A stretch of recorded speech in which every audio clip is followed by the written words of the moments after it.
Бауырлас Қазақстан, сіздерді тәуелсіздік мәрекесімен құттықтаймыз. Тәуелсіздіктеріңіз мәңгі болсын.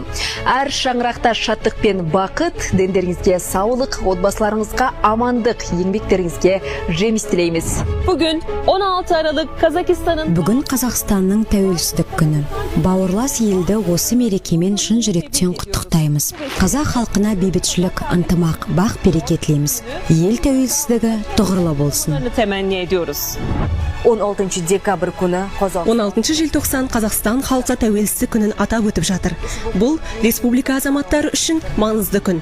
Қазақ елі ғасырлар бойы өзінің ұлттық болмысын сақтап қалды және оны бүкіл әлемге танытты. Қазақ пен өзбек арасындағы достық қарым-қатынас одан әрі жалғаса берсін. Баршаңызды тәуелсіздік күнімен құттықтаймыз. Бірлік байрамыңыз мүбарак болсын.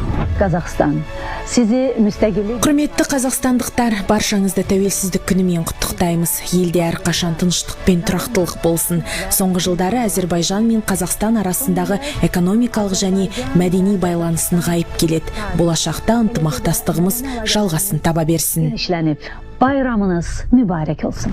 Армысыздар, қадірлі отандастар. Сіздерді Өзбекстан жерінен тұрып, 16 желтоқсан Қазақстан Республикасы тәуелсіздік күнімен шын жүректен құттықтаймыз. Екі ел арасындағы достық пен бауырластық, байланыстары нығайып, татулық пен ынтымақ мәңгі жасай берсін. Тәуелсіз Қазақстан өркендей берсін. Қазақтың көк туы әрқашан биікте желбіресін. Тәуелсіздік күні құтты болсын. Мереке құтты болсын. Қазақстанның орталық Азияда және барша түркі әлемде алатын орны ерекше. Өзінің бай мәдени мұрасын бүгінде барша әлемге паш етуде. Бауырлас Қазақстан, көк туларыңыз асқақтай берсін. Бауырлас Қазақстан халқы, мереке құтты болсын.